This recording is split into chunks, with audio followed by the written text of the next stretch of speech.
Donc, je veux d'abord reconnaître une dette importante à Jean Tirole, avec lequel j'ai fait une grande partie des travaux théoriques dont je vais parler aujourd'hui. Mais je ne parlerai pas que de travaux théoriques ni que de nos travaux, je parlerai aussi de travaux empiriques et expérimentaux. Donc, ce que je vais faire, c'est commencer par une introduction générale que j'ai écrite expressément, où les transparents sont en français. Après, j'enchaînerai sur des papiers spécifiques, etc., ou des sujets spécifiques. Là, ça sera en anglais, mais je continuerai bien sûr à m'exprimer en français. Alors, donc l'objectif de ce cours, ou les objectifs de ce cours, il y en a trois essentiellement, c'est présenter une espèce d'aperçu ou de survol rapide de travaux, donc, comme j'ai dit, théoriques et empiriques, qui donnent une idée de comment l'économie aujourd'hui envisage la formation des croyances individuelles et collectives, et puis en rapport avec les croyances collectives, les normes sociales. Et ceci en commençant au niveau le plus micro, c'est-à-dire comment les individus traitent l'information et arrivent à avoir certaines croyances, en particulier des croyances qui peuvent être fausses, et ensuite en agrégeant jusqu'au niveau le plus macro, organisation, entreprise, marché, etc.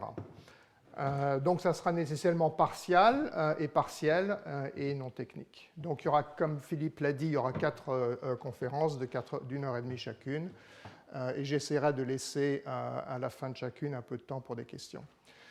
Une question fréquente que je rencontre quand j'explique à des connaissances ou de la famille que je travaille sur des choses comme les normes sociales ou la motivation intrinsèque, c'est « mais est-ce que c'est de l'économie, ça ?» Et la réponse est effectivement, c'est de l'économie à plusieurs titres. Premièrement, au titre de l'économie comportementale, dont je pense que la plupart d'entre vous ont entendu parler. C'est un domaine qui a à peu près 30-40 ans, qui est aujourd'hui majeur. Il suffit de prendre n'importe laquelle des revues pour s'en assurer, et qui a importé, si l'on peut dire, ou utilisé en économie des apports et des idées de la psychologie cognitive, mais aussi sociale et organisationnelle, et aussi, peut-être dans un peu une moindre mesure, de la sociologie ou des idées qu'on trouve en sciences politiques. Et en parallèle avec ce développement de l'économie comportementale, il y a eu un essor de l'économie expérimentale, c'est-à-dire qu'on fait maintenant des expériences en économie, ce qui normalement est très difficile. Donc, un autre indicateur de l'importance de ce domaine, beaucoup plus vaste que ce dont je vais parler aujourd'hui, c'est par exemple le nombre de prix Nobel qui ont été attribués. Le dernier, c'était justement cette année, avec Richard Thaler, qui a fait des contributions sur la rationale limitée, sur le fait que les gens ont une volonté imparfaite, sur le fait qu'ils ont des préoccupations de justice et d'équité. Bob Shiller a eu il y a quelques années le prix pour ses travaux en finance comportementale, le fait que dans les marchés financiers, les gens ne sont pas toujours rationnels ou ne semblent pas toujours rationnels. Danny Kahneman, qui est un psychologue, l'a eu pour justement l'apport de la psychologie, en particulier la reconnaissance du fait que nous sommes tous sujets à différents biais cognitifs, que nos décisions sont imparfaites. Et en même temps, Vernon Smith pour avoir été un des pionniers de l'économie expérimentale. Et en remontant plus tôt, il y avait Simon qui était le premier à parler de rationalité limitée. Donc ça, ce sont ceux qui ont eu le prix pour spécifiquement ce domaine-là. Mais il y en a beaucoup d'autres qui s'y sont intéressés à un moment ou à un autre. Par exemple, Thomas Schelling, plutôt les phénomènes sociaux de ségrégation. George Akerlof a été le premier à modéliser la dissonance cognitive, s'intéresse maintenant aux normes sociales et à l'identité. Gary Becker, un autre pionnier sur la discrimination, l'altruisme, l'habitude et l'addiction. Maurice Allais, plus près de chez nous, sur des attitudes paradoxales vis-à-vis de l'information. Ken Arrow, aussi sur la discrimination et le choix social. Et si on remonte encore plus loin, en économie, mais là ce n'est plus les prix Nobel, on a des géants tels que Pareto et en particulier Adam Smith, très connu pour la richesse des nations, la main invisible, etc. Moins connu, mais il mérite de l'être tout autant pour sa théorie des sentiments moraux, qui est vraiment un livre extraordinaire sur, on va dire, les liens entre psychologie, économie et comportements sociaux. Plus généralement, donc, l'économie s'intéresse à tous les comportements humains et sociaux au sens large. Donc le deuxième objectif de cette série de cours, ce sera de corriger deux visions qui sont périmées ou erronées. La première, c'est que l'économie, ça se restreint à l'étude des entreprises, du marché du travail, du chômage, concurrence, politique monétaire, politique fiscale, etc. Bien sûr, c'est très important, ça reste peut-être numériquement une des activités ou une liste de sujets les plus importants, mais l'économie, c'est plus que ça, comme je viens de le montrer.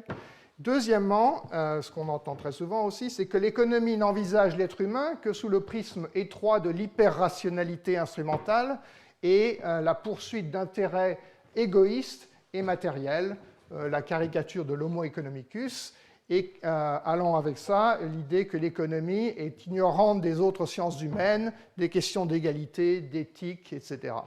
Pour ce qui est des questions d'inégalité, je pense qu'on sait maintenant que les économistes s'y intéressent, mais ils s'intéressent aussi à ces autres questions et ils s'intéressent aussi à ce que font les gens dans les autres domaines. Donc, c'est peut-être là aussi un cas intéressant de persistance d'idées erronées qui sera un des thèmes de ces conférences. Troisième objectif, c'est d'illustrer justement certaines de ces passerelles entre économie et autres disciplines ou à l'intérieur de l'économie, et en particulier, et aussi les allers-retours perpétuels par lesquels on progresse entre travaux empiriques et travaux théoriques. Donc typiquement, on part d'observations empiriques expérimentales qui viennent souvent d'autres disciplines. Ce sont des puzzles souvent. Kahneman a été justement un des pionniers là-dedans, Taylor aussi, des choses qui ne semblent pas explicables par l'économie habituelle. Parfois, elles le sont en y réfléchissant mieux. Souvent, elles ne le sont pas.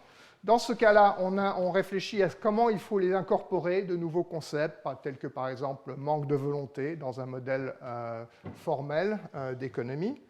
Le but, c'est de trouver aussi bien d'expliquer ces puzzles et aussi de trouver des prédictions nouvelles ou plus spécifiques ou de nouvelles variables qu'il faudrait regarder.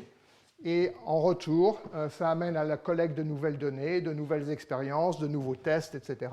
Et on recommence la boucle. Quelques messages ou idéaux récurrents qui vont se dégager au fur et à mesure des conférences, en simplifiant un petit peu. Le premier, c'est que tout est modélisable. Il n'y a aucune incompatibilité, contrairement à ce qu'on le croit ou on l'entend souvent, entre formalisation mathématique et notions psychologiques ou sociologiques telles que dissonance cognitive, déni de réalité, anxiété, tentation, normes, honneur, opprobre, etc., idéologie. Tout ça peut se modéliser. La question, c'est est-ce que les modèles sont bons et rendent compte de la réalité ou pas? Un deuxième message, c'est que, bien entendu, des modèles, chaque discipline en a, et qu'en économie, nous avons une espèce de boîte à outils, en particulier la théorie des jeux, mais aussi des notions plus de base, coût, bénéfice, demande, offre, équilibre, entre ce que font les différents agents en particulier, et que ces choses-là sont très utiles également pour rendre compte de ces phénomènes psychologiques, sociologiques et idéologiques. Troisième chose, c'est qu'on évite dans la mesure du possible ce qu'on appelle les boîtes noires, c'est-à-dire des explications qui s'arrêtent sans être vraiment complètes. La formalisation oblige à expliquer toutes les variables et toutes les hypothèses, et après on peut les juger ou les tester. Moins il y en a pour expliquer plus de faits, mieux c'est. Les théories doivent à terme être testables sur de vraies données. Alors à terme, ça peut mettre longtemps, par exemple, entre certaines de ces idées sur les croyances fausses, etc., sur lesquelles Jean Tirole et moi, nous avons commencé à travailler dans les années 1999-2000. Les papiers qui les testent sont maintenant, sortent peut-être 10, 15, 20 ans après. Et puis l'accent, ça c'est plus général pour l'économie, sur l'identification des liens de causalité, qui est particulièrement difficile en sciences sociales, parce que ce que fait chacun interagit sur ce que font les autres, ce que pourrait éventuellement faire chacun demain interagit sur ce que font les autres aujourd'hui. Et c'est là que les gens qui font des expériences ou des travaux expérimentaux sont particulièrement créatifs, le fait que ça soit difficile ne veut pas dire que c'est impossible. Alors bien sûr, il y a toujours des coûts et des bénéfices. Les coûts de cette approche, c'est qu'on fait des simplifications inévitables, voire extrêmes. On met la loupe sur certaines choses et on oublie d'autres. Mais on se souvient ou on a en tête que tout modèle est destiné à un jour à être falsifié et on progresse comme ça par petites approximations successives. Voilà, donc ça c'était un peu une introduction méthodologique sur l'ensemble du cours. Maintenant, je vais passer au premier, au premier sujet, donc les croyances individuelles, et donc les croyances individuelles qui serviront après de base ou de briques pour étudier les croyances collectives. Donc encore une fois, ça c'est largement basé sur des travaux joints avec Jean. Donc la question, c'est comment les gens forment-ils leurs croyances? Question évidemment vaste et ancienne, tous les philosophes s'y sont intéressés. Moi, je vais l'aborder d'un point de vue plus étroit, qui est celui de comment les économistes envisagent la façon, ou ont envisagé au cours de l'histoire, la façon dont les gens forment leurs croyances, leurs anticipations, leurs prévisions. Jusque dans les années 70, on ne s'en préoccupait pas beaucoup. Quand elles entraient en jeu, on supposait que les gens avaient des anticipations relativement naïves. Ce qui s'est passé l'an dernier va plus ou moins se reproduire l'an prochain, ou on extrapole un trend, etc. Ce n'était pas très sophistiqué, c'était excessivement simpliste. Dans les années 80, le balancier a basculé complètement de l'autre côté. Il y a eu en macroéconomie ce qu'on a appelé la révolution des anticipations rationnelles. En microéconomie, des développements dans la théorie des jeux à information imparfaite en particulier, où là, on a envisagé les gens, les acteurs, les investisseurs, les consommateurs, comme étant rationnels, c'est-à-dire qu'ils traitent l'information qu'ils ont, dans la mesure où ils en ont, de façon du mieux possible. Alors, on n'a pas toujours toute l'information, parce que ça peut être coûteux, parce qu'il peut y avoir des gens qui cherchent à vous cacher des choses, mais dans la mesure où on a l'information, on ne fait pas d'erreurs systématiques ou d'erreurs répétées dans la façon dont on s'en sert. Donc ça correspond peut-être un petit peu à la caricature de l'homme hyper rationnel, ce qui ne veut pas dire qu'il ne fait pas d'erreurs, mais s'il fait des erreurs, c'est qu'il n'a pas toute l'information.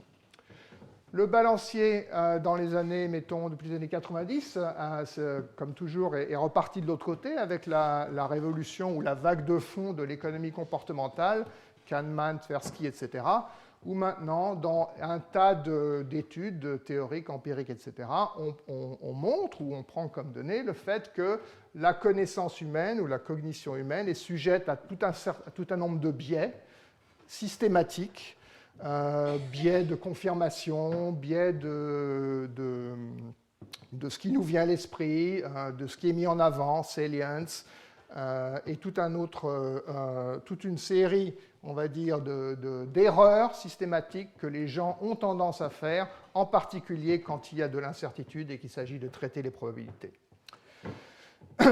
Donc ça, c'est le côté, l'homme est peu rationnel parce que c'est la réalité compliquée et notre cerveau a du mal, par exemple, à appliquer la règle de Bayes dès que ça devient un peu complexe. Ce dont je vais parler pendant ce cours, c'est une espèce de retour un peu du balancier, encore une fois dans l'autre direction, pas forcément celle de la rationalité au sens classique, mais celle des raisons. C'est-à-dire que si les gens ont des croyances erronées, c'est souvent qu'il y a des raisons à cela. C'est d'ailleurs ce que disait aussi Boudon, ici. Mais les raisons ici que je vais mettre en avant sont des raisons psychologiques, c'est-à-dire que ça répond à certains besoins. Les croyances que les gens peuvent avoir peuvent répondre à des besoins affectifs, d'affect, émotionnels, ou au contraire des besoins fonctionnels, par exemple se motiver pour l'effort ou des choses comme ça. De ce fait, elles peuvent être très résistantes à l'évidence, résistantes aux faits, déni de réalité, et à l'inverse, elles répondent aux coûts et bénéfices par exemple, de la motivation ou des émotions qui sont en jeu, etc. Et ça va permettre d'identifier ces facteurs qui rentrent en jeu. D'autres exemples de ces croyances qu'on appelle motivées ou peut-être croyances désirables, c'est que parfois les gens ne veulent pas savoir, ce qui est une attitude paradoxale en économie classique. Les gens s'énervent ou deviennent très émotionnels quand on leur présente une évidence contraire à leurs croyances. Encore une fois, ça ne devrait pas arriver. Mémoire sélective, attention sélective etc. Et éventuellement aussi des traces de tout ça dans le cerveau. On aura l'occasion de voir des exemples de toutes ces choses-là. Alors, de quelles croyances parlons-nous? Eh bien, un petit peu de tout. Des croyances d'abord sur soi-même. Suis-je intelligent? Suis-je honnête? Suis-je talentueux, etc. Des croyances sur mon futur. Est-ce que je serai riche ou pauvre, heureux ou malheureux? Ma carrière sera-t-elle bonne ou mauvaise, etc. Est-ce que j'aurai un cancer ou est-ce que je n'aurai pas un cancer? L'identité, qui suis-je, quel est mon groupe, etc. Croyances là-dessus. Ce sont des croyances qui vont mettre en jeu justement des émotions ou des affects ou au contraire des buts que les gens vont chercher à atteindre à travers leurs croyances qui vont faire qu'elles vont parfois s'écarter de la réalité objective. Plus généralement, des croyances sur comment marche le monde ou comment fonctionne le monde. En particulier, pourquoi y a-t-il des riches et des pauvres? Est-ce que les pauvres, ce sont des paresseux ou est-ce que ce sont des gens qui n'ont pas eu de chance? Le monde est-il juste en ce sens ou n'est-il pas juste? Donc, on passe rapidement à l'idéologie. Qu'est-ce qui est plus efficace, l'État ou le marché? Qu'est-ce qui est moral ou immoral? Qu'est-ce qui est tabou? Peut-on faire confiance aux gens? Peut-on faire confiance à ce groupe-là ou à tel autre groupe-là? Donc là, on passe directement dans le domaine des croyances culturelles. Et pour toutes ces choses, il y a beaucoup d'évidences de différentes disciplines que les croyances ne sont pas formées ou révisées de façon objective, c'est-à-dire en utilisant au mieux l'information qu'on a, mais qu'elles répondent en partie à des besoins psychologiques, soit d'être des croyances plaisantes ou rassurantes, soit d'être des croyances motivantes ou qui nous aident à accomplir certains buts. Donc, dans un de nos articles, on a décrit les croyances comme des stocks de capitaux, comme des avoirs. Les gens investissent dans leurs croyances, attachent de la valeur à leurs croyances, consomment leurs croyances, défendent et réparent leurs croyances, comme ils feraient pour leur maison. Alors, quelques exemples. Le type d'exemple le plus courant que souvent on donne dans la psychologie classique, c'est que la plupart des gens semblent avoir trop confiance en eux ou une opinion meilleure d'eux qu'ils ne devraient l'avoir. Par exemple, beaucoup de gens pensent ou disent qu'ils pensent être des meilleurs conducteurs que la moyenne, plus intelligents que la moyenne, avoir un sens de l'humour supérieur à la moyenne, etc. Avoir moins de chances d'avoir un cancer ou un divorce que la moyenne. Donc il y a des surveys qui sont faits et c'est ce que rapportent les gens. Alors ça, c'est déjà une première évidence, mais il faut faire attention, et en particulier c'est là où les économistes ont dit, c'est pas forcément irrationnel parce qu'on ne sait pas ce qu'ils savent, on ne sait pas quels signaux ils ont reçus, et on peut facilement construire, c'est ce qu'ont fait ces auteurs-là par exemple, des cas où il est rationnel pour 2/3 des gens de penser qu'ils sont dans le tiers supérieur, pour 75% des gens de penser qu'ils sont supérieurs à la moyenne. Ce genre de test-là est un test très faible de rationalité. Si on veut vraiment voir si les gens sont bayésiens ou pas, il faut des tests beaucoup plus discriminants. Plus intéressant, c'est de regarder non pas ce que croient les gens à un moment donné, mais comment ils forment leurs croyances, processus dynamique, comment ils révisent leurs croyances quand on leur donne de l'information, encore une fois, sur eux-mêmes, sur le monde, sur l'inégalité, sur tel groupe ou tel autre groupe, etc. Et de regarder si c'est conforme à la rationalité classique ou conforme à des facteurs qui pourraient agir sur la demande de croyance dans un certain sens ou sur des choses reliées à l'offre qui font qu'il est plus difficile de croire ceci ou cela. Alors, donc, continuons avec ces exemples. Des exemples, encore une fois, on va dire, non formels, ou des exemples en quelque sorte du premier type. Je vais vous montrer une table tirée des travaux justement de Schiller sur les croyances que déclarent les gens par rapport à l'appréciation du prix de leur maison pendant des bulles financières. L'idéologie, il est clair que là, on est dans le domaine des croyances motivées, qu'au sein d'un pays, les gens ne sont pas d'accord du tout sur la même réalité qu'ils perçoivent. Entre pays très similaires d'eux-mêmes, on verra des données là-dessus. Et puis, il y a toutes les théories de la conspiration, le déni du changement climatique, etc. Voilà un tableau qui est tiré d'une étude de Case et Schiller sur des bulles immobilières qui se sont produites aux États-Unis dans différentes grandes villes. C'était avant la grande bulle de 2005, 2006, 2007, qui était une bulle nationale. Là, c'était des bulles locales. Mais on trouve à peu près la même chose. C'est-à-dire qu'on demande aux gens, pensez-vous que les prix de vos maisons, des maisons vont augmenter ou diminuer dans votre ville? Je vais me focaliser là-dessus, par exemple. Ça, c'est pour les gens qui ont une maison. En moyenne, pendant les 10 prochaines années, de combien anticipez-vous que votre propriété, votre maison, va augmenter par année? D'accord?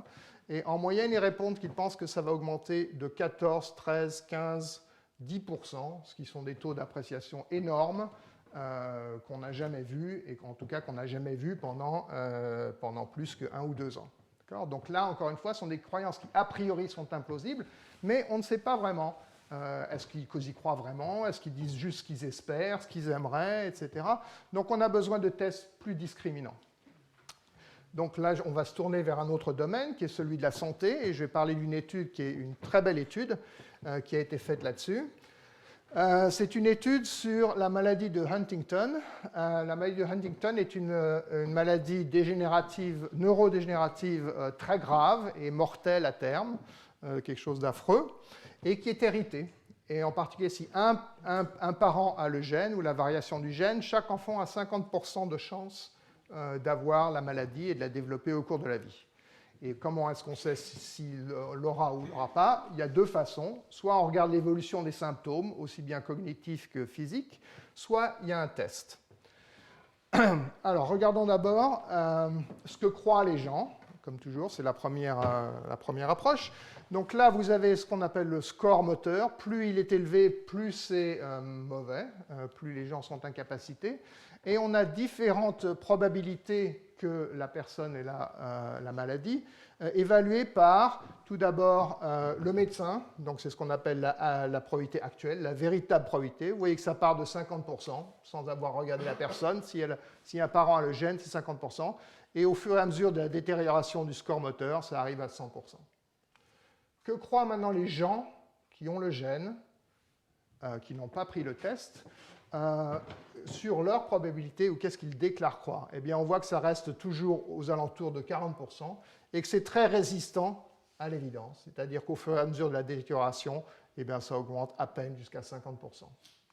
En plus, il y a une certaine fraction, je crois que c'est de l'ordre de 5 à 10% de gens qui pensent ou qui disent penser qu'ils ont 0% de chance d'avoir la maladie, même quand ils ont des symptômes assez graves, voire très graves.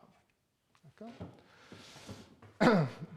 Comme je l'ai dit, il nous faut des tests plus discriminants. Donc, la façon de savoir, c'est de prendre un test qui est gratuit et qui est fiable à 100%. Vu les enjeux, on pourrait penser que les gens ont envie de passer le test. Et là, ce qu'on voit, en fait, c'est qu'il y a très peu de gens qui ont le gène, donc qui ont déjà, a priori, 50% d'avoir la maladie, moins de 4% qui passent le test. Et ça augmente un petit peu avec les symptômes, mais ça reste très faible. Donc là, c'est un cas clair de je ne veux pas savoir, je pourrais savoir de façon très facile et gratuite, mais beaucoup de gens ne veulent pas savoir, ce qui est déjà une attitude paradoxale du point de vue du traitement classique de l'information. Je ne sais pas ce que ça fait là, ça. Okay. Alors, la question que posent toujours les économistes, c'est bon, mais est-ce que tout ça, c'est dans leur tête? Peut-être qu'ils le croient vraiment, mais qu'est-ce qu'ils en font? Est-ce que ça a des conséquences réelles?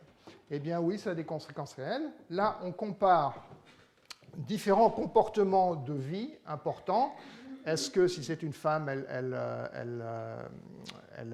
un enfant, ou en tout cas une grossesse? Est-ce qu'il y a un divorce? Est-ce que la personne part à la retraite? Est-ce qu'elle fait des changements financiers importants dans ses finances?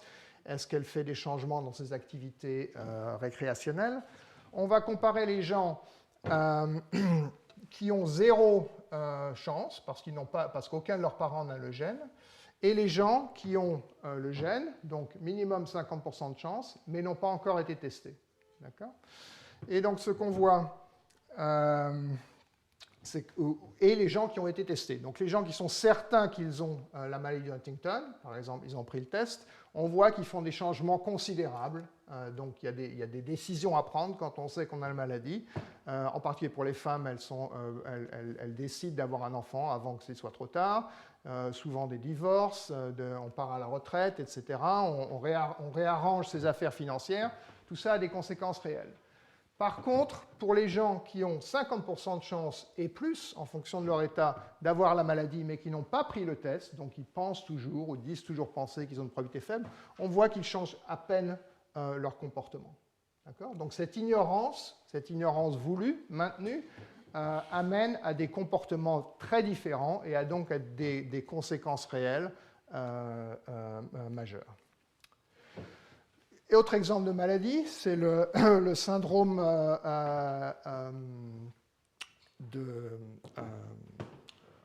c'est le herpès simplex. Donc là, on fait venir des gens, on fait une prise de sang et on leur propose des tests pour les deux variantes de ce virus herpès, la variante 1 et la variante 2. La variante 2 étant beaucoup plus grave que la variante 1. Et qu'est-ce qu'on voit?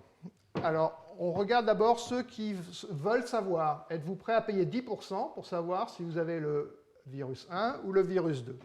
Il y a à peu près 30% des gens qui veulent savoir s'ils ont l'un ou l'autre. Plus intéressant, on demande aux gens, est-ce que vous voulez payer pour ne pas savoir? Donc, ça va vous coûter 10 $ si vous ne voulez pas qu'on vous dise si vous avez la maladie. Et bien là, on voit que s'il s'agit du virus 1, les gens, il n'y a que 5% de gens qui sont prêts à payer. Par contre, s'il s'agit de ne pas savoir qu'on a cette maladie grave, il y a à peu près 16% de gens qui sont prêts à payer 10 $ pour ne pas savoir le résultat du test disant s'ils ont ce virus. De même, là, on peut regarder parmi les gens qui cherchent, c'est-à-dire les gens qui ont choisi d'avoir un test. Quand on leur donne le test, vous voulez tester pour le 1, ou vous voulez les résultats du 1 ou les résultats du 2. Ceux qui veulent les résultats, ils veulent savoir s'ils ont une maladie grave ou pas. Donc, il y en a à peu près 36% contre 6% qui choisissent d'être testés pour la variante 2 plutôt que la variante 1.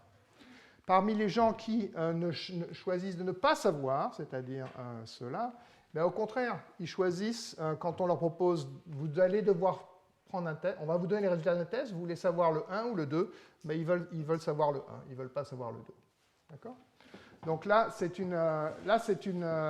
vraiment de l'évidence forte que les gens ne veulent pas savoir et que quand ils ont l'information, par exemple en fonction de leur état, ils n'actualisent pas leurs croyances comme ils devraient et que ça a des conséquences sur leur choix de vie.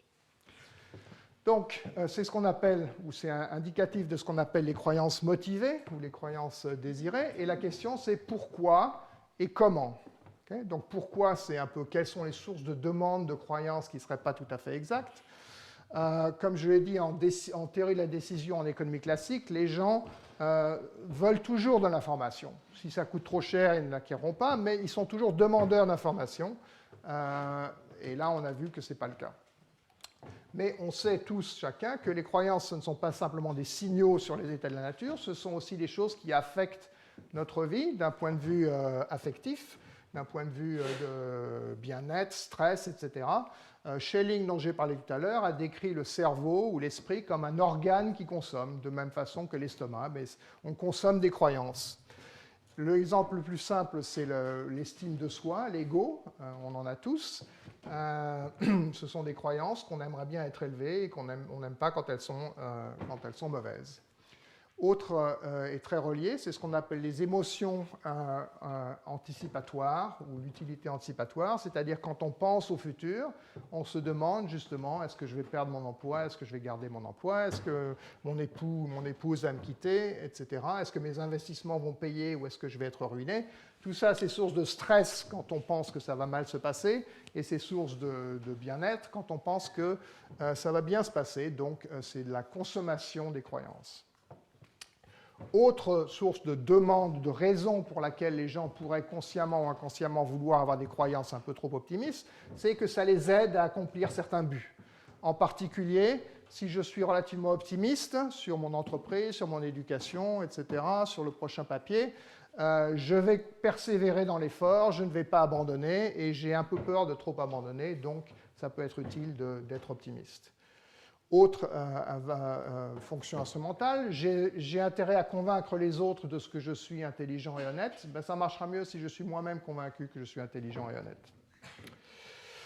Bien, donc ça, ce sont les raisons pourquoi. Comment? Alors, le comment, on a déjà vu, en quelque sorte.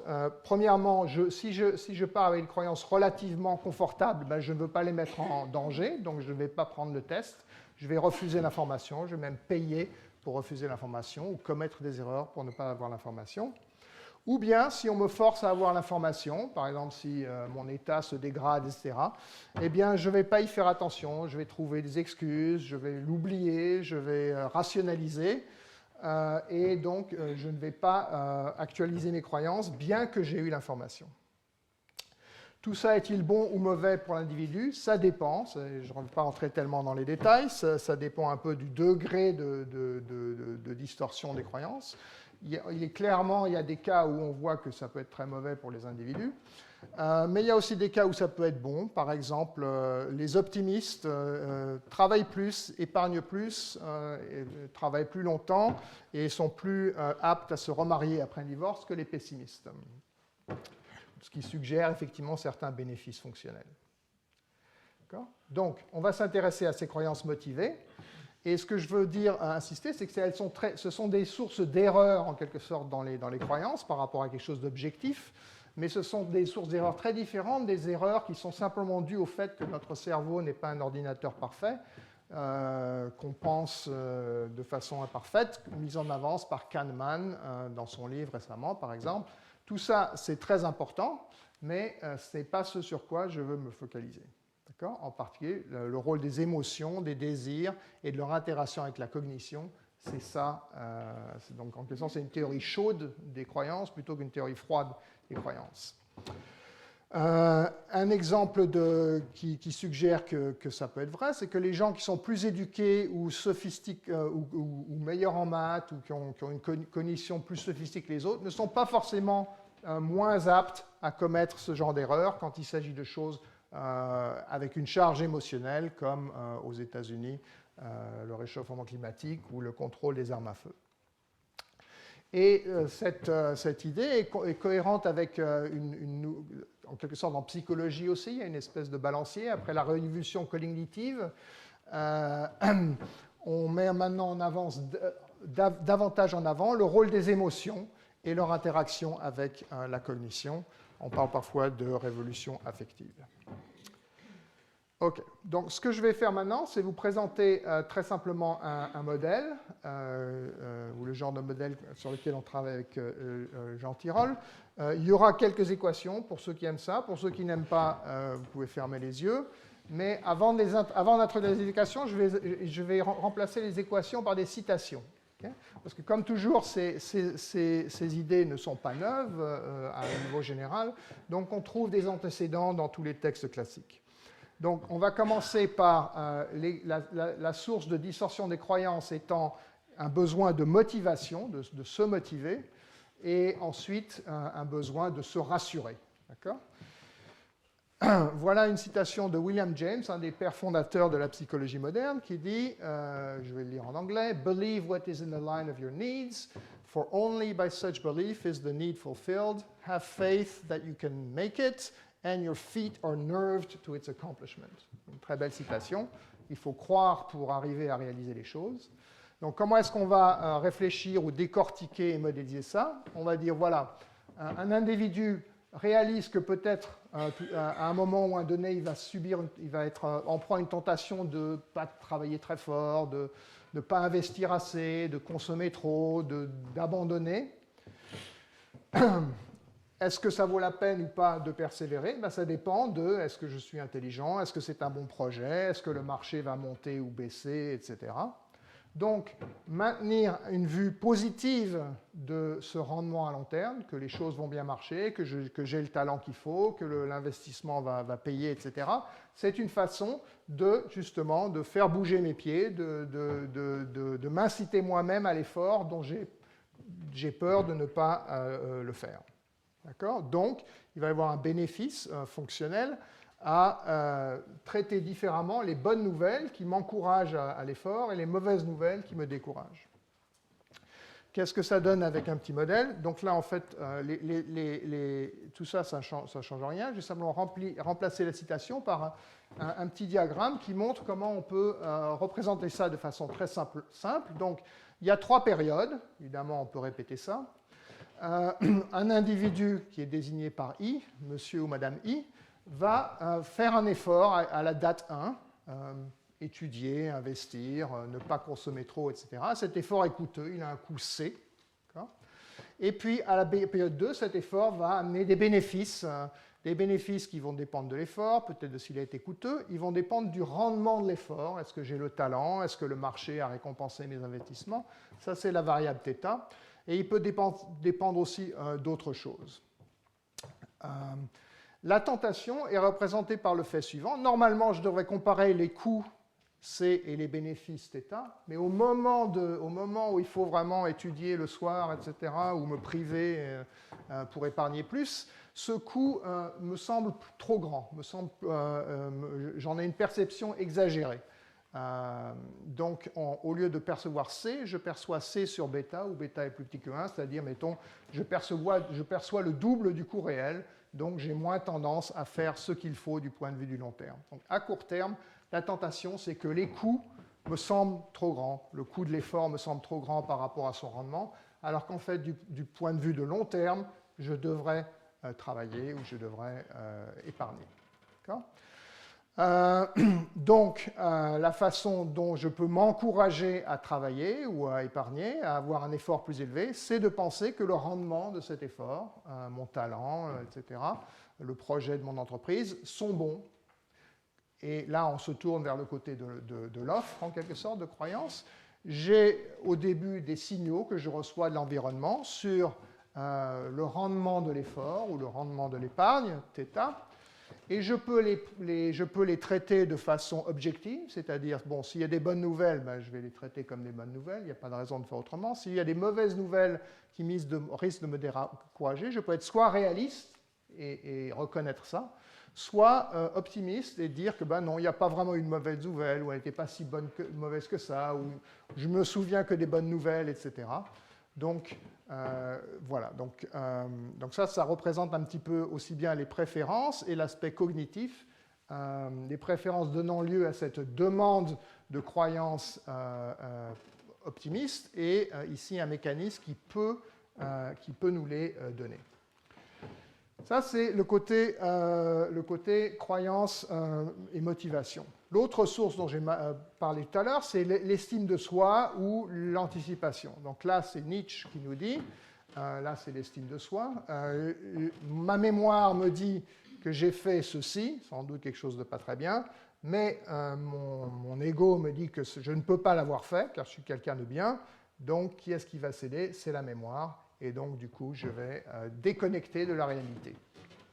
Le rôle de la mémoire va être très important dans le modèle, et en fait, il est présent aussi dans cette autre citation de Marcel Proust, qui a eu des mauvaises nouvelles, lui, sur son capital social, sur une relation amoureuse, et qui essaye de les manager, et qui dit que pour briser les assauts renouvelés de ma mémoire, de cette mauvaise nouvelle, mon imagination travaillait utilement en sens inverse, c'est-à-dire je trouve d'autres raisons, des raisons pour lesquelles cette nouvelle n'est pas si mauvaise, c'est pas définitif, j'ai du mal voir, etc. Donc, encore une fois, comment est-ce qu'on coupe ça en petits morceaux? On a un individu, cet individu ressent des émotions d'anxiété ou d'espoir ou de peur au sujet de ce qui va lui arriver, de ce qui va arriver à ses relations. Il consomme des croyances. Ça peut aussi avoir des symptômes physiques. On peut avoir des ulcères, on peut ne pas dormir la nuit, se disputer avec son partenaire, etc. Ce qui va se passer dans le futur, bon, ça dépend encore une fois de ce que je fais, de si j'ai le talent ou si j'ai la chance. Ça peut aussi dépendre de mes dotations initiales. Est-ce que je suis quelqu'un qui a des relations sociales ou qui n'en a pas, quelqu'un qui a un long CV ou qui n'a pas un long CV, etc. Donc j'ai du capital en jeu. Et maintenant, l'idée que ce capital va être source de choses ou de sentiments de choses plaisantes plutôt que de choses déplaisantes, a une valeur hédonique ou une valeur affective. Et donc, encore une fois, peut m'amener à distordre mes décisions. Donc, on remplace ces citations par un petit graphique qui est presque le même qu'avant. Donc, encore une fois, je prends un effort qui a un coût. À long terme, il y a des conséquences qui dépendent du rendement de l'effort, qui peuvent dépendre de mon capital initial, de mes gènes, de mes amis, de ma richesse. Il y a de l'incertitude sur ce rendement, il y a des signaux sur cette incertitude. Et maintenant, la composante affective, c'est qu'il n'y a plus de problème de self-control, c'est que simplement pendant cette période-là, mettons chaque nuit, je vais réfléchir à ce qui va m'arriver et est-ce que je vais être heureux ou malheureux ici, pauvre ou riche, et je vais ressentir des émotions en proportion à ce paramètre S et à mon espérance, mes anticipations de l'utilité future. Donc ce paramètre S, c'est parfois décrit comme savoring, donc je savoure mes croyances ou ma susceptibilité à ces croyances. Et donc encore une fois, à partir du moment où on a ce bloc-là, eh bien, on peut avoir des raisons de distordre les processus cognitifs ici. Donc voilà les deux modèles ensemble, enfin les deux variantes du modèle plus exactement, celle où la demande de distorsion de croyance est de nature instrumentale, celle où elle est de nature affective. Dans les deux cas, on voit qu'on a un modèle assez simple qui intègre les variables économiques classiques. Il y a un effort ou un investissement, il est coûteux, il a un rendement incertain.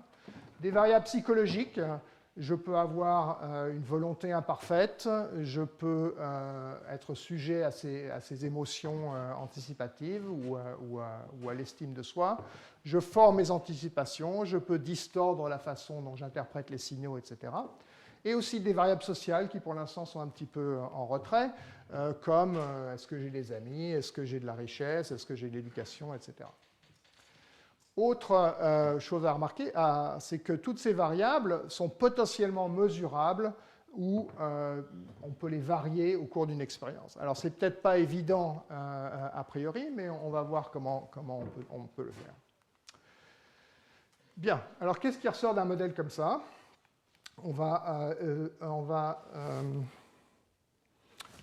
va expliciter certaines des prédictions, certaines relativement évidentes et d'autres moins de ce modèle, et après on va les confronter à toute une série d'expériences ou de données empiriques, etc. D'accord ? Alors,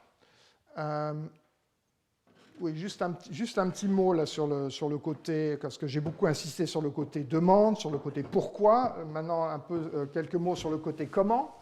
On va distordre ses croyances. Donc, il y a deux façons. Soit j'ai reçu un signal H ou L, bon ou mauvais, et j'ai une certaine flexibilité sur la façon dont je vais le mémoriser, pour dire vite, vu ce qu'on a vu avant sur la mémoire, mais ce n'est pas forcément la mémoire, ça peut être l'attention, ça peut être l'interprétation, ça peut être d'autres processus.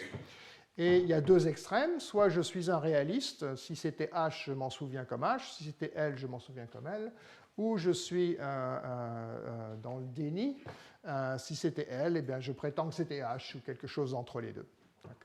Bien sûr, ça a des avantages éventuels qu'on a vus, mais d'un autre côté, ça peut être coûteux directement, et surtout, ça peut m'entraîner à faire des fautes ou des erreurs que je regretterais par ailleurs. Et entre les deux, évidemment, il peut y avoir une certaine probabilité que je sois réaliste ou que je sois dans le déni. Donc ça, c'est une méthode ex post sur laquelle je vais me focaliser, mais il y a aussi l'autre qu'on a vu avec les tests, etc. C'est qu'avant même d'avoir l'information, d'avoir la bonne ou la mauvaise nouvelle, je dis « je ne veux pas savoir ». Je ne veux pas savoir, voire même je suis prêt à payer ou à faire des mauvais choix pour ne pas savoir. Ça, c'est ce qu'on appelle l'aveuglement volontaire, et on a vu des exemples. Bien. Une question auxiliaire, c'est supposons qu'il y ait une personne qui ait ce genre de raison de distordre ses croyances ou sa cognition, etc. Est-ce qu'elle en est consciente ou pas? Est-ce qu'elle le réalise ou pas? D'accord? C'est ce qu'on appelle la métacognition. Comment je comprends ma propre cognition? Donc, voilà un petit dessin qui pose la question où une des deux personnes, on ne sait pas trop laquelle, dit « mais si je suis en déni, si je dis que je suis en déni, est-ce que je suis vraiment en déni? Ou est-ce que je peux être en déni en disant que je le suis ?» Évidemment, c'est une question classique sur laquelle les philosophes se sont interrogés. Comment est-ce que, si l'autodéception, c'est croire en même temps P, une proposition, et son contraire, comment est-ce possible? Alors, on peut faire appel à l'inconscient, par exemple, ou on peut prendre en compte le fait que dans la connaissance est un processus, ou les croyances sont un processus dynamique, où on en reçoit de l'information, on y fait attention, on n'y fait pas attention, on la code en mémoire, et ensuite on va la chercher dans la mémoire. D'accord? Et c'est ce que j'ai mis en avant tout à l'heure. Et quand on fait ça, il n'y a plus vraiment de paradoxe, parce que celui qui sait, c'est moi aujourd'hui, celui qui ne sait pas, ou qui croit le contraire, c'est moi demain, et il n'y a pas de moment où je crois les deux choses en même temps. Et de même, ça clarifie le fait qu'il y a une différence entre savoir qu'on oublie et savoir ce qu'on a oublié. Là encore, une citation utile, c'est celle de... oui, alors, si on sait qu'on a tendance à oublier, comme on l'a dit tout à l'heure, ça peut être mauvais, ça peut être bon. Si ça peut être mauvais, si ça peut être bon, on peut essayer de favoriser ce processus. Si on sait que c'est mauvais, on peut essayer de prendre des mesures pour l'éviter. Un exemple de ce dernier cas, c'est celui de Charles Darwin, qui dit qu'il a suivi pendant de longues années une règle d'or, qui était que chaque fois qu'il y avait un fait scientifique ou une nouvelle observation, ou même une pensée qui était opposée à ces résultats, tout de suite, il l'écrivait sans faute. Pourquoi? Parce qu'il avait réalisé que s'il ne le faisait pas, il avait tendance à oublier tous les résultats, toutes les observations, toutes les pensées qui étaient contraires à ses thèses, bien plus que celles qui étaient favorables. D'accord? Donc il avait une mémoire sélective, il avait conclu en bon savant, en bon scientifique, que pour son activité, ça n'était pas une bonne chose à long terme, et donc il prenait des mesures pour échapper à ça. D'accord. Alors, qu'est-ce qui sort de ce modèle? Donc, les gens peuvent être... supposons qu'on ait eu des mauvaises nouvelles, mauvaise performance, mauvaises nouvelles sur mon investissement, sur ma relation sociale ou personnelle, etc. Est-ce que je vais actualiser mes croyances en fonction de ça? Est-ce que je vais en gros m'en souvenir ou pas dans le futur et agir en conséquence? Donc, il peut y avoir les deux cas ou quelque chose entre les deux. Donc, on va appeler lambda I pour l'individu U, la probabilité avec laquelle on se souvient ou on incorpore dans ses croyances postérieures les mauvaises nouvelles. Donc, alors évidemment, ça va dépendre des paramètres du modèle. Ici, j'ai pris par exemple le cas où la raison de distordre ces croyances, c'est que j'aime pas penser que le futur va être mauvais, ça me fait peur, je dors pas la nuit, etc. Donc, je suis sujet à ces croyances, à ces émotions anticipatoires, ou ça pourrait être aussi l'estime de soi, d'accord, qui sont paramétrisées par ce paramètre S. Il y a des gens qui y sont plus ou moins sujets, ou si on me fait penser à certaines conséquences, je vais y penser plus ou penser moins. Donc c'est ce que mesure ce paramètre S. Donc intuitivement, si je ne suis pas très sujet à ce genre on va dire, d'affect psychologique, je vais me comporter comme un agent traditionnel rationnel, c'est-à-dire que les mauvaises nouvelles, je m'en souviens toujours, et du coup, ça va se refléter dans mes décisions, et je vais me comporter en bon bayésien. Je vais avoir un degré de réalisme qui est égal à 100%. À l'inverse, si je suis très anxieux, très sujet à ce genre de choses-là, les mauvaises nouvelles, je vais les oublier systématiquement ou pas y faire attention, et je vais avoir un taux de rétention ou un taux de réalisme qui est égal à 0%. Puis entre les deux, ça décroît graduellement. D'accord ? Donc ce petit graphique reflète la façon dont les gens arbitrent, encore une fois consciemment ou inconsciemment, entre les coûts et les bénéfices du réalisme versus garder des croyances plaisantes ou pas trop déplaisantes. On peut faire la même chose ici quand c'est l'idée de se motiver soi-même qui m'induit à distordre mes croyances. Et à l'inverse, j'aurais pu mettre là sur cet axe-là, plus le coût des erreurs potentielles C est élevé, plus le coût, mettons, d'investir quand je ne devrais pas investir, de faire quelque chose que je ne devrais pas faire et qui peut être dangereux, etc., est élevé, moins je vais être dans le déni et plus je vais être réaliste. Ça, c'est important parce que ça, c'est quelque chose qu'on peut facilement manipuler dans une expérience, les coûts matériels. Bien, alors maintenant, on va faire une petite liste de résultats ou d'idées qui sortent de ça, et puis on va passer à l'évidence empirique. Donc, premièrement, et peut-être de façon pas très surprenante, les individus qui répondent à ce genre de type de modèle ou à ce genre de motivation et de processus psychologiques, ils vont actualiser leurs croyances ou réviser leurs croyances quand ils sont confrontés avec de l'information de façon asymétrique, c'est-à-dire qu'ils vont réagir plus ou faire plus attention aux bonnes nouvelles qu'aux mauvaises nouvelles. Et ça va souvent passer par la mémoire. Donc on va chercher de l'évidence sur ce sujet. Ou bien, ça c'est l'autre stratégie, ils vont vouloir ne pas savoir ou ne pas vouloir savoir. On a déjà vu de l'évidence là-dessus, on en verra encore. Quand est-ce qu'on devrait s'attendre à voir ce genre de comportement, on va dire, non rationnel au sens standard? Eh bien, ça dépend évidemment des paramètres du modèle. Quand il s'agit d'une activité pour laquelle on a peur de la tentation, ou on a peur de ne pas avoir suffisamment de volonté, c'est-à-dire le paramètre bêta. S'il s'agit de quelque chose, une forme de capital social, financier ou quoi, avec lequel je vais vivre pendant longtemps, qui est très durable, là, c'est très important de penser que ça va être source de bonnes choses et pas de mauvaises choses. À l'inverse, si c'est quelque chose de très temporaire, ben, peu importe en quelque sorte.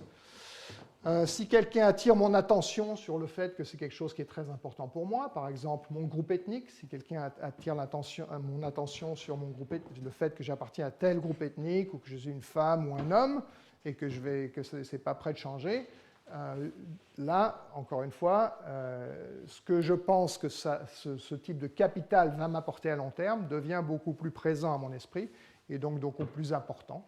Et donc, je suis éventuellement plus apte à vouloir penser que c'est une bonne chose. Le prix à payer des croyances erronées, c'est qu'à terme, on risque de faire des erreurs, il va falloir payer. Plus ce jour-là est éloigné, plus c'est facile de faire de l'autodéception. Donc, des choses qui arrivent après la mort, etc. Donc, par exemple. Et de même que je l'ai dit tout à l'heure, faites pas forcément attention aux équations. Plus j'ai de stock d'un certain actif, ça peut être du capital humain, du capital social, de la richesse, etc. Plus j'en ai, plus c'est important que ça soit source de rendement élevé, et plus c'est déprimant que ça soit source de rendement bas, voire négatif. C'est un peu l'idée, c'est même beaucoup l'idée du syndrome de Stockholm. J'ai quelque chose qui est hors de mon contrôle, ou dans une certaine partie. Ça va être potentiellement très bon pour moi, moyennement mauvais, très, très mauvais pour moi. Eh bien, je suis un peu prisonnier de cet actif, et si vraiment il est s'il est très important, je vais avoir tendance à penser que ce n'est pas si mauvais que ça après tout, voire même c'est vraiment bien. Ce que j'appelle les croyances dépendantes des enjeux, selon les enjeux qui peuvent être matériels ou sociaux ou psychologiques qu'on a, les croyances, le modèle prévoit que les croyances vont s'adapter. Je vais sauter ça peut-être. Voilà. Alors passons maintenant à l'évidence. Okay? Et ça donnera aussi un aperçu des méthodes par lesquelles on regarde ces questions-là et d'autres d'ailleurs, en particulier des méthodes expérimentales. Donc voilà un article qui était un des premiers là-dessus, qui dit bien son nom, l'effet bonne nouvelle, mauvaise nouvelle. C'est un article d'économistes expérimentaux qui s'appuie sur une longue tradition en psychologie, en particulier les travaux d'une psychologue qui s'appelait Ziva Kunda. Et puis après, il y a eu des travaux qui étaient joints entre des psychologues et des économistes, dont je parlerai peut-être après.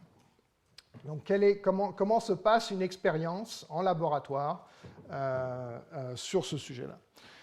Donc, on a un certain nombre de sujets qui arrivent. Typiquement, ce sont des étudiants, mais pas toujours. On leur fait passer un test de QI et on leur fait passer un test de beauté. C'est-à-dire qu'on demande à chaque fille de donner un score à chaque garçon, et à chaque garçon de donner un score à chaque fille, etc. Donc chacun se retrouve avec un score que connaît seul l'expérimenteur, de QI ou de beauté. Voilà des actifs à long terme, des enjeux auxquels les gens prêtent attention en quelque sorte. Ou alors on leur donne un actif complètement transitoire et artificiel, c'est-à-dire ils tirent au hasard une carte de 1 à 10. D'accord ? Donc tout ça est de 1 à 10. On est soit dans le décile supérieur, ou le deuxième décile, ou le dernier décile en QI, ou en beauté, etc. Ou en nombre de cartes, en nombre sur la carte.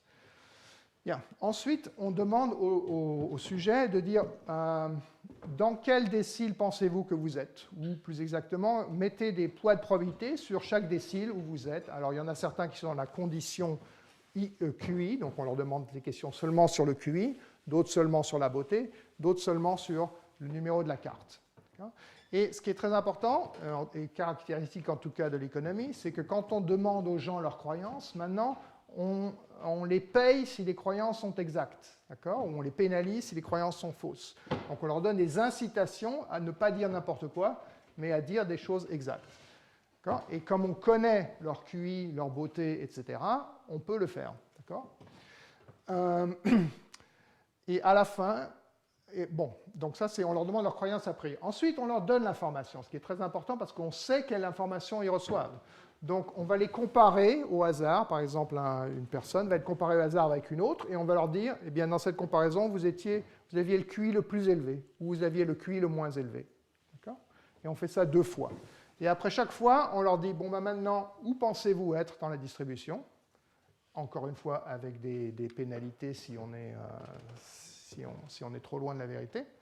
Donc, on regarde comment les gens réagissent au feedback, c'est-à-dire de est-ce qu'ils ont eu des bonnes nouvelles, vous aviez le QI le plus élevé, ou aux mauvaises nouvelles, ben, l'autre était plus beau que vous. Et à la fin, on regarde cet autre mécanisme, c'est-à-dire est-ce qu'ils veulent l'information ou est-ce qu'ils ne veulent pas l'information. On dit, bon, ben, le QI, on l'a, le score de beauté, on l'a. Est-ce que vous êtes prêt à payer pour l'avoir ou est-ce que vous êtes prêt à payer pour ne pas l'avoir, comme on avait fait au début pour les tests. D'accord ? Donc, c'est une expérience très ingénieuse parce que donc on a des enjeux qui sont importants éventuellement, l'intelligence et la beauté. On a un contrôle qui est cet enjeu purement transitoire et sans importance. On mesure les croyances des gens en leur donnant des incitations à dire effectivement ce qu'ils pensent. Et on leur donne de l'information dont on sait ce qu'elle est, et on regarde comment ils répondent à cette information. Quels sont les résultats principaux? Dans la lignée du modèle, on voit que quand les gens ont une bonne nouvelle, vous étiez plus intelligent, vous étiez plus beau, ils ajustent leurs croyances, c'est-à-dire ils se remontent dans la distribution d'intelligence ou de beauté. Par contre, quand ils ont des mauvaises nouvelles, ça ne bouge pas beaucoup. C'est comme s'il n'y avait rien eu, on va dire. Et que ceci est vrai en particulier, enfin, ceci est vrai pour le QI, ceci est vrai encore plus pour la beauté, et ceci n'est pas du tout vrai pour le numéro. C'est-à-dire quand il s'agit d'informations sur le numéro de ma carte, vous aviez un numéro plus élevé, moins élevé, les gens actualisent leurs croyances de façon rationnelle. Par contre, quand il y a des enjeux affectifs, ça n'est pas le cas, il y a cette asymétrie qui était prévue par le modèle. Deuxièmement, à la fin, ceux qui sont arrivés à des croyances relativement optimistes sur leur QI ou sur leur beauté sont prêts à acquérir l'information parce qu'ils pensent que ça va confirmer ou que ça ne peut pas être si mauvais que ça de toute façon. À l'inverse, ceux qui sont arrivés à des croyances pessimistes sont prêts à payer pour ne pas avoir l'information. Ça pourrait être encore pire que ce que j'ai appris jusque-là. D'accord ? Donc on voit vraiment ces mécanismes du modèle. On peut comparer la façon dont les gens révisent leurs croyances, qui est basée sur la désirabilité de l'information, à un biais de confirmation un peu mécanique, comme il y aurait dans le système 1, c'est-à-dire que, quoi que j'ai pensé au début, j'interprète toujours les choses dans le sens qui renforce ce que je pensais au début. Et en particulier, si au début je pensais que je n'étais pas très intelligent et qu'on me donne des nouvelles selon lesquelles je ne suis pas très intelligent, je vais les accepter, peut-être même les amplifier, au lieu d'y résister. Ce qu'on voit, c'est que les gens y résistent, bien entendu. Une autre expérience trouve des résultats similaires. Un petit peu de neurosciences. Les neuroscientifiques commencent à s'intéresser à ces choses-là avec des méthodes différentes. Donc là, ça part un peu de la même idée, c'est-à-dire qu'on va, mais il n'y a pas d'incitation sur les croyances, on va demander aux gens quel est votre risque d'avoir un cancer, un accident, des tas de mauvaises choses. Et puis, on leur donne de l'information sur quelle est la vraie probabilité, étant donné leur âge, leur homme, femme, etc., d'avoir cet événement, leur groupe ethnique, leurs caractéristiques socionomiques, etc. Donc on leur donne la probabilité objective pour le groupe auquel ils appartiennent, et puis on leur redemande. Et maintenant, que pensez-vous que soit la probabilité que vous ayez un cancer, un accident, un divorce, etc. Et on regarde s'il y a de nouveau cette asymétrie entre les réponses aux bonnes et aux mauvaises nouvelles. La réponse est oui. Alors là, vous ne pourrez sans doute pas voir les détails de ces graphiques, mais vous pourrez voir que les barres noires sont partout plus élevées que les barres grises. Les barres noires, c'est la réponse à l'information désirée. Les barres grises, c'est la réponse à l'information indésirée. Qu'est-ce que ça veut dire ? Bien, par exemple, je pensais que j'avais une chance de 30% d'avoir une crise cardiaque avant l'âge de 70 ans. On me dit que en fait, c'est 45%. Ça, c'est de l'information non désirée. C'est une mauvaise nouvelle. Eh bien, on y répond peu. On me dit qu'en fait, elle était moins élevée que ce que je pensais, donc j'avais fait une erreur dans l'autre sens. Là, j'y réponds plus. Donc, on retrouve exactement ce même traitement asymétrique des bonnes et des mauvaises nouvelles. Quel est l'apport de la neuroéconomie par rapport à l'expérience précédente ? C'est qu'on peut regarder ce qui se passe dans le cerveau. Donc, on a pour chaque question et pour chaque sujet l'erreur de prédiction, c'est-à-dire de combien ils avaient sous-estimé ou surestimé leur probabilité, et donc de combien ils devraient ajuster une fois qu'on leur a donné la bonne probabilité. Dans le cerveau, on peut voir les régions qui répondent à ces erreurs de prédiction, à ces surprises en quelque sorte, ces bonnes ou mauvaises surprises. Et ce qu'on voit d'abord, c'est que ce sont différentes régions du cerveau qui répondent aux bonnes et aux mauvaises surprises. Il y a une espèce de spécialisation. Et deuxièmement, les gens qui sont typiquement optimistes, qui se sont déclarés sur la base d'un questionnaire préalable comme en général ayant une attitude positive envers la vie, etc., montrent beaucoup moins d'activation en réponse aux nouvelles nouvelles relativement aux bonnes nouvelles que les autres. D'accord ? Donc, on peut voir ça, par exemple, on peut voir ça ici en particulier. Donc, le noir, c'est ce qu'on appelle les high optimists, les gens très optimistes sur la base de mesures précédentes. Ceux qui ne le sont pas tellement ou pas du tout, ce sont les gens gris. Et on regarde ici la réponse aux... ici, on voit, ce sont les régions qui répondent aux bonnes nouvelles. D'accord ? On voit une certaine différence entre les optimistes habituels et les pessimistes habituels, qui n'est pas forcément significative. Par contre, dans les réponses aux mauvaises nouvelles, on voit une grosse différence. On voit d'abord que les gens répondent moins aux mauvaises nouvelles qu'aux bonnes, surtout ceux qui sont typiquement des optimistes. Okay ? Donc, on voit cette asymétrie, et en plus, on voit qu'il y a différentes personnalités ou différents types de cerveaux, peut-être, dans lesquels elle est plus ou moins marquée. Autre expérience, portant maintenant sur ce mécanisme de la mémoire, d'accord ? Donc, ça commence un peu comme l'autre, on fait venir des sujets, on leur fait passer un test de QI, et encore une fois, on leur donne des incitations, c'est-à-dire que plus ils réussissent, plus ils seront payés. 2 mois après, on les fait revenir. Chacun a répondu à 4 questions d'un test de QI, qui sont des petits graphiques où il faut compléter une figure manquante, qui sont parfois très difficiles. Et on leur demande de se souvenir, encore une fois en leur donnant des incitations pour les bonnes réponses. Est-ce que cette question-là, vous l'avez déjà vue ou pas ? Ou vous ne vous souvenez pas ? Si vous l'avez déjà vue ou eu, plus exactement, est-ce que vous y avez répondu correctement ou incorrectement ? Donc, il y a plusieurs types d'erreurs qu'on peut faire, auxquels il donne des noms, peu importe les noms. Par exemple, je peux avoir répondu correctement à une question et me souvenir que j'ai mal répondu. Ou je peux avoir répondu incorrectement à une question et me souvenir, ou dire que je me souviens, que j'y ai bien répondu. Ça, c'est ce qu'ils appellent positive confabulation. Ou bien une question que, par exemple, à laquelle j'ai mal répondu, je peux ne pas me souvenir de l'avoir vue. À l'inverse, une question que je n'ai pas vue, je peux dire « Ah mais oui, je m'en souviens, très bien », et j'y ai répondu correctement.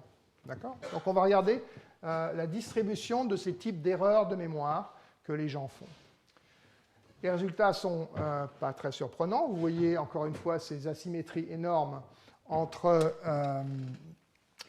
positif et négatif. Donc ici, amnésie, ça veut dire, en fait, j'ai vu la question, simplement je ne me souviens pas de l'avoir vue. Si c'est une question à laquelle j'ai répondu correctement, ben, en général, je me souviens de l'avoir vue. Le taux d'erreur est seulement de l'ordre de, mettons, 25-30%. Si c'est une question à laquelle j'ai mal répondu, ça double pratiquement. D'accord ? Si c'est une question à laquelle j'ai bien répondu, la probabilité que je me souvienne que je me suis trompé est quasiment nulle. Si c'est une question à laquelle j'ai donné une fausse réponse, il y a quand même une assez forte probabilité que je me souvienne que oui, j'ai bien répondu. Et même encore plus surprenant, on montre aux gens deux questions qu'en fait ils n'ont pas vues. Et on dit vous l'avez vu, vous avez répondu bien, mal, etc. Eh bien, il est très rare que les gens disent « je me souviens d'avoir eu cette question et j'y ai mal répondu », alors qu'en fait, ils ne l'ont jamais vue. Mais il est assez fréquent qu'ils se souviennent d'avoir répondu correctement à une question qu'ils n'ont jamais vue. Et en plus, ce sont à peu près les mêmes gens, enfin statistiquement, qui commettent tout ce genre d'erreurs. Bien. Alors tout ça, c'est dans le laboratoire, ça permet de contrôler l'information, ça permet de mesurer les caractéristiques des gens, etc. Quid de ce qu'on appelle le monde réel ou le monde extérieur? Alors, un papier très récent, encore un peu préliminaire, nous emmène justement dans ce qu'on appelle une expérience de terrain, okay, avec, on va dire, des vrais gens et des vrais enjeux. Donc, il s'agit de... Ils ont fait ça en accord avec une grande firme nationale qui a des magasins de nourriture et de boissons. Alors, c'est anonyme, donc on ne sait pas laquelle c'est. Je pense que c'est aux États-Unis, dans chaque État ou dans chaque région. Les sujets, là, ce ne sont plus des étudiants, ce sont les vrais managers. Chaque manager manage un magasin, il est responsable de l'emploi, des ventes, etc., etc. Et chaque trimestre, on évalue sa performance et l'entreprise, c'est ce qu'elle faisait toujours, fait une espèce de tournoi et en fonction du rang dans le tournoi, c'est ce qui détermine les bonus des gens. D'accord ? Donc, impitoyable, d'autant plus que la différence entre disons, être tout en bas de la distribution et être tout en haut, c'est énorme, c'est à peu près 150% du salaire de base. Et en moyenne, à peu près 50% du revenu de ces gens, de ces managers, vient de ces bonus. Donc là, ce sont des paiements réels pour des gens réels, pour des activités réelles. Donc il y a ce genre de tournoi chaque trimestre. À la fin du trimestre, chacun apprend exactement où il est dans la distribution, discute avec son superviseur de est-ce que vous avez bien fait, est-ce que vous avez mal fait. Donc ils ont encore une fois du feedback, mais c'est du feedback réel dans le monde réel. Les chercheurs observent comment les gens ont performé dans le passé. Donc on peut savoir qui est bon, qui est mauvais en moyenne. Et puis, on leur demande, donc ça c'est le côté expérimental, on leur demande, c'est fin 2000, je crois que c'est fin 2014, attendez que je me souvienne, non, fin 2014, fin 2015, au troisième trimestre 2015, on leur demande de prédire où ils seront dans les distributions au prochain semestre, au prochain trimestre, ou plus exactement, quel est le quintile, les 20% les plus, où ils ont le plus de chances d'être. Et encore une fois, on leur donne des incitations, comme s'ils n'en avaient pas assez. Et aussi, on leur demande de se souvenir de où ils étaient dans la distribution le trimestre d'avant. Et encore une fois, donc là, on leur demande quel était votre rang, 99 sur 100, 20 sur 100, etc., à plus ou moins et plus ou moins 10. On mesure aussi leurs préférences, leur capacité, etc., etc. Qu'est-ce qu'on trouve? D'abord, on revient un petit peu au point de départ, on trouve beaucoup de overconfidence. Donc, que ça soit quand on compare la façon dont ils prédisent leur performance au 4e trimestre 2015 par rapport à leur vraie performance, on trouve qu'il y a à peu près 35% de gens qui sont à plus ou moins 10% de la vérité, 21% de gens qui se sous-estiment et le double qui se surestiment. On peut aussi comparer la performance prédite à la performance qu'ils devraient prédire, étant donné tout le feedback qu'ils ont eu, ce que ferait un agent rationnel bayésien. Et là, on trouve à peu près la même chose. On peut faire des tests statistiques qui montrent qu'il n'y a pratiquement aucune chance que ces gens soient bayésiens. Ils ont vraiment un biais d'optimisme. D'où vient ce biais d'optimisme? Eh bien, il vient en partie du fait que les gens ont une mémoire sélective. Donc là, on regarde où ils étaient dans le classement. On va dire, là, ce sont les premiers, là, ce sont les derniers, là, ce sont les bons, là, ce sont les mauvais. Et là, on leur demande de se souvenir où ils étaient dans le classement il y a quelques mois. Là, c'est exact. Et là, ce qu'on voit, c'est que la plupart des gens ont une mémoire biaisée vers le haut. D'accord ? Évidemment, il y a une corrélation, mais il y a un biais vers le haut. Les gens qui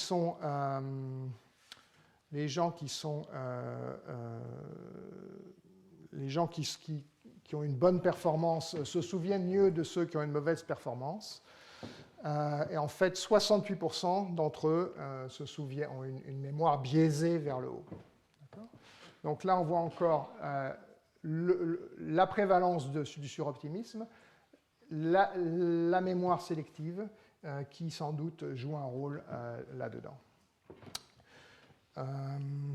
Ce qui est en plus étonnant, c'est que quand on leur demande de se souvenir, ils pourraient dire « Ah, ben, j'étais dans le top pour impressionner la personne qui les questionne ». Mais la personne qui les questionne sait exactement où ils étaient et eux savent que cette personne sait. Donc il n'y a pas de risque qu'ils soient en train d'essayer de faire de l'esbrouf. Non, c'est vraiment, ils ne se souviennent pas. Bien, on va avancer un petit peu. D'autres tests. Donc, on a vu cette idée aussi qui sortait du modèle que les biais, ou disons la façon dont les gens forment leurs croyances, va dépendre des incitations ou des enjeux qu'ils ont à croire que l'état de la nature va dans un sens ou dans un autre.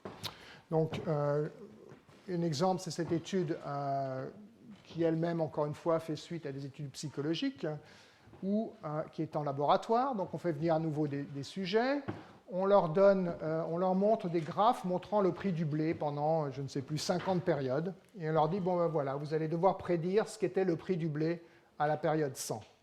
Et si vous trouvez, plus vous êtes proche de la vérité, plus vous gagnerez d'argent. Et vous faites ça 12 fois pour apprendre, parce que ce n'est pas forcément une tâche familière. Les prix du blé sont entre 4 000 et 12 000 dinars, je ne sais pas, à la tonne. Et la manipulation expérimentale, c'est qu'il y en a 50% qui, au hasard, vont avoir le rôle de fermier, et les autres vont avoir le rôle de boulanger. Alors, un fermier, eh bien, il a intérêt à ce que le prix soit élevé, c'est-à-dire, en plus de son bonus d'exactitude, on va le payer en fonction plus si le prix est élevé. Et un boulanger, on va le payer moins si le prix est élevé. Donc on leur a donné de façon exogène des enjeux. C'est bon pour les fermiers que le prix soit élevé, c'est bon pour les boulangers que le prix soit bas. Quelles sont les croyances qu'ils forment? Là, on voit les deux histogrammes, et la différence n'est pas énorme, mais elle est visible à l'œil nu. Ce qu'on voit, c'est que typiquement, les fermiers font des prédictions de prix supérieures aux boulangers. Donc, en fonction des enjeux, les gens déforment leurs croyances.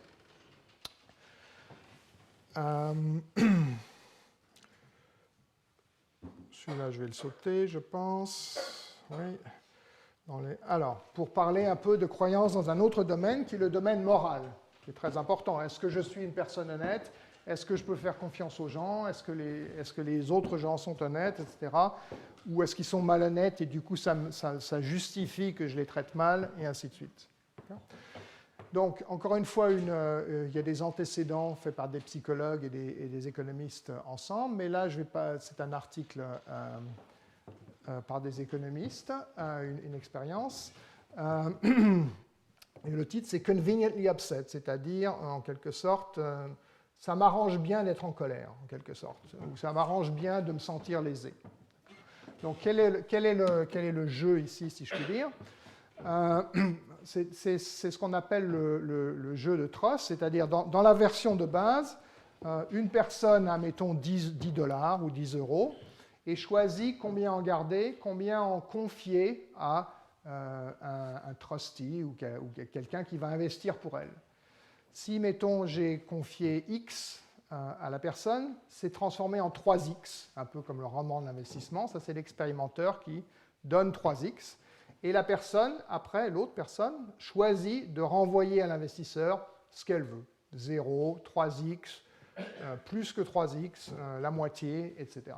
Donc c'est vraiment un jeu qu'on utilise souvent pour mesurer la confiance. Si je donne de mon argent à cette personne et que ça va fructifier parce que je leur ai donné, est-ce que je peux leur faire confiance pour m'en donner une juste part ou pas? Donc ça, c'est le jeu de trust standard. Ici, c'est un peu différent. C'est-à-dire qu'en plus, donc j'avais 10 €, on va dire. Cette personne-là qui va prendre la décision a aussi 10 €. Et moi, j'ai la capacité de leur confisquer une partie de leurs 10 €, de la façon dont on va voir tout à l'heure. Donc, initialement, je choisis combien Initialement, deux choses se passent en même temps. Moi, je décide, est-ce que je prends leur argent? Moi, je suis l'investisseur, disons. Est-ce que je prends l'argent je suis l'investisseur. Est-ce que je prends l'argent du manager, on va dire, ou pas? Est-ce que je confisque son argent ou pas? Et en même temps, le manager décide à quel prix vont être convertis, si vous voulez, les fonds qu'on leur a confiés. C'est-à-dire, les fonds que je leur ai confiés, plus leurs fonds propres, ils vont les revendre à l'expérimentateur, soit pour 1,5 $ par dollar, soit pour 0,5, c'est-à-dire à perte. Et dans ce cas-là, ils ont un bribe, ils ont un pot de vin. D'accord ? Donc on essaie de répliquer la situation réelle où j'investis chez quelqu'un, cette personne est censée faire fructifier mon investissement et éventuellement m'en repatrier une partie, ou au contraire, ils pourraient vendre à leurs copains à perte et puis empocher un dessous de table. D'accord ? Alors évidemment, si je sais qu'ils empochent un dessous de table et qu'ils sont malhonnêtes, j'ai des bonnes raisons de dire, je prends tout leur argent, ou je prends le maximum possible de leur argent que je peux. Ça paraît très juste. Seulement ici, je ne sais pas ce qu'ils ont fait. Okay ? Personne ne sait ce qu'a fait l'autre. D'accord ? Donc l'investisseur ne sait pas si l'autre a été honnête ou malhonnête, et celui qui choisit d'être honnête ou malhonnête ne sait pas si l'autre partage ou ne partage pas avec lui, partage ou confisque. Et il y a deux conditions, encore une fois aléatoires, c'est-à-dire que soit moi je suis l'allocateur ou l'investisseur, soit je peux confisquer 2 de ces 2 € ou jetons, soit c'est peu, soit 8 sur 10. Et donc ce qu'on regarde, c'est est-ce que cette opportunité que j'ai de confisquer ou de prendre de l'argent à quelqu'un, premièrement, est-ce que je vais le faire ? Deuxièmement, est-ce que ça va s'accompagner de croyances sur le fait que cette personne a essayé de m'escroquer ou sur le pourcentage de gens qui sont corrompus. D'accord ? Il n'y a aucune raison qu'il y ait un lien entre les deux, vu que je ne sais pas ce que cette personne a fait, et que c'est complètement exogène si je peux leur prendre de l'argent ou pas. Donc ça serait vraiment un cas de croyance, ce qu'on appelle self-serving, c'est-à-dire à mon avantage, et c'est effectivement ce qu'on va voir. C'est-à-dire quand j'ai l'opportunité de prendre beaucoup, je trouve des raisons pour lesquelles il est juste de prendre beaucoup, c'est-à-dire que je me mets à penser que cette personne-là m'a escroqué ou est susceptible de m'avoir escroqué, que la plupart des gens dans cette position-là escroquent, et ainsi de suite. D'accord ?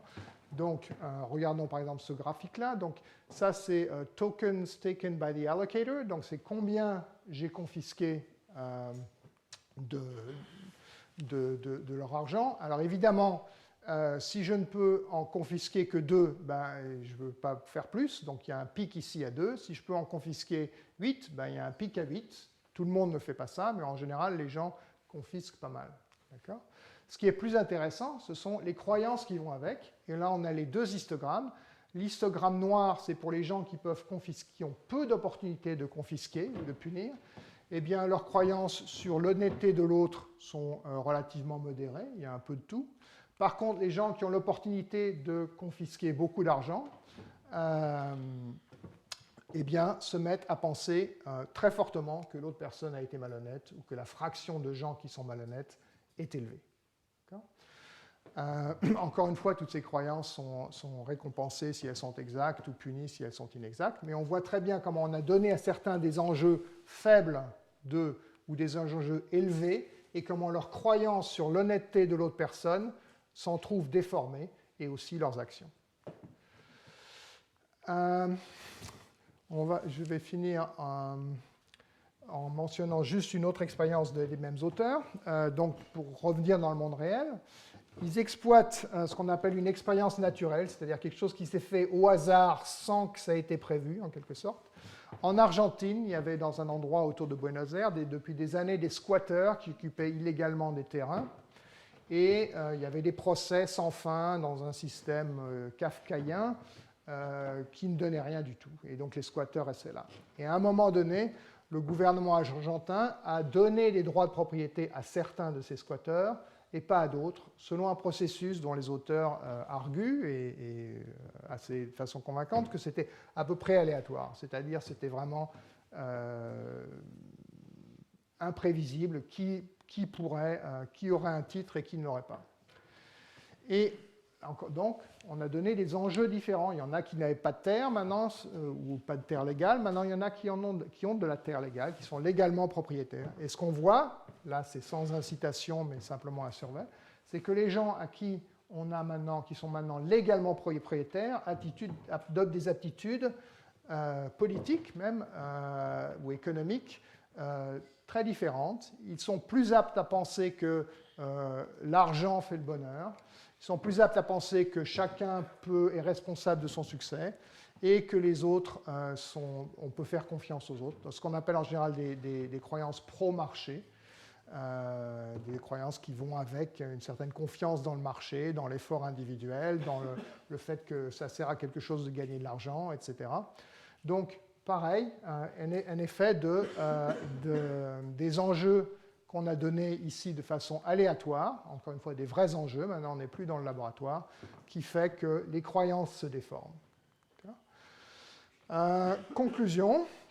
Donc les croyances et la façon dont elles répondent à l'information reflètent un mélange de rationalité standard bayésienne, les gens ne peuvent pas faire des erreurs trop énormes, avec évidemment des limitations cognitives, des biais, etc., dont Kahneman, etc., ont parlé beaucoup, mais aussi des mécanismes psychologiques assez classiques, assez standards, aussi bien fonctionnels qu'affectifs.